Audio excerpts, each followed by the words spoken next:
Hey, this is Rich over at TVP Live with another quick tips tutorials brought to you by Photoshop Elements Custom Tutorials Group. And let's jump right into today's poster. Wants to know how to get rid of the background on these images. Here's one and here's another one that has its own background. I think it's like JPEG file, but the poster wanted to be able to cut the backgrounds out of both of these images. So let's start with this first one.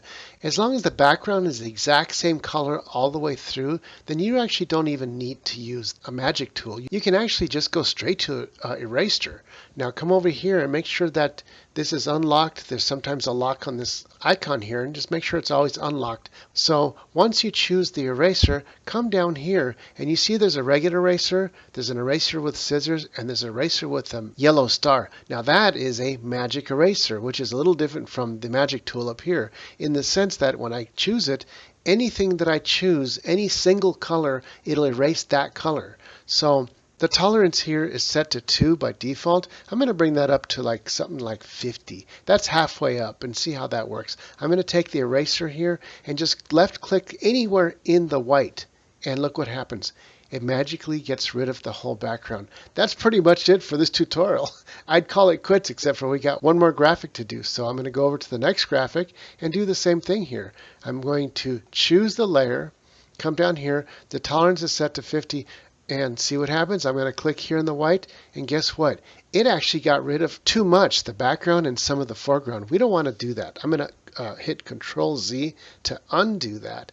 And what happens is the tolerance here is too high. The higher we go with the tolerance, the more of the color and beyond it's going to get rid of. So let's bring this down less than 50. I don't know, let's try 30. And once again, click over here in the white, and look at that. That's perfect. That gives us a little bit of an edge that we wanted, but gets rid of all the background. Just out of curiosity, what if we did something like a tolerance of like 1? I'll hit number 1. I'll click here, and look what happens. The edges are really jaggedy. See that? We don't want that, so I'm going to undo that. Bring that back to like 30. Click here, and look, it got rid of almost everything, including the edge, leaving you a nice soft edge throughout the whole piece. And now I can take any one of these graphics and introduce them into a third photo. So I'm going to take this school photo and let's fuzz it out a little bit so it looks like it's in the background. I'm going to go to Filter, Blur, Gaussian Blur. Now it's set up a radius here of 1%, so it's not showing anything. But as I bring this up, you can see the background is getting blurrier and blurrier. But let's bring it back down to, let's say about, I'm going to type in 5.0.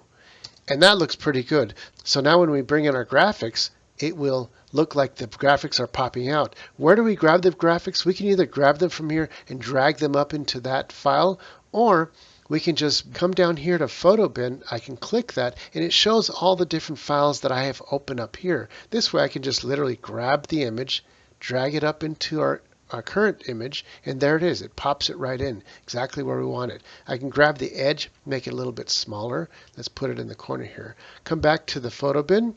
Now let's get the second graphic here. Drag that up with the left mouse button, click on it, and that was almost perfectly sized. I'm going to make it a little bit bigger and put it right there. And that's all there is to it. Now if you want to add a little drop shadow, I can click on the image, right click, and choose Edit Layer Style. Now that brings up a new box up here, and I want to do a drop shadow, so I'm going to click on drop shadow. Now you got 3 parameters: size, distance, and opacity. Let's always take the opacity, make it 100%. That's the first thing we want to do. Then you play with the size and the distance. The distance will be how far out that the drop shadow extrusion is pushing. I'm going to bring the light angle over here to like 135, around there, and that's a good natural place to start. Then we take the size, and the higher we go up, the more fuzzy the edges become. Then I'll take the distance and just bring it out a little bit further like that, and now I can bring the opacity back a little bit at a time till it looks nice and natural, right around there. Let's say 75%. That's a nice round number. Now remember those numbers, 50, 60, and 75. And we can do the same thing to this one. I'll click it, right click, Edit Layer Style, and do the drop shadow and do 50, 60, and 75. And look what it does. Nice drop shadow that we want. And there we have it. Well, that's it for this tutorial. Hey, don't forget to like and subscribe. And this is Rich calling it quits, saying over and out.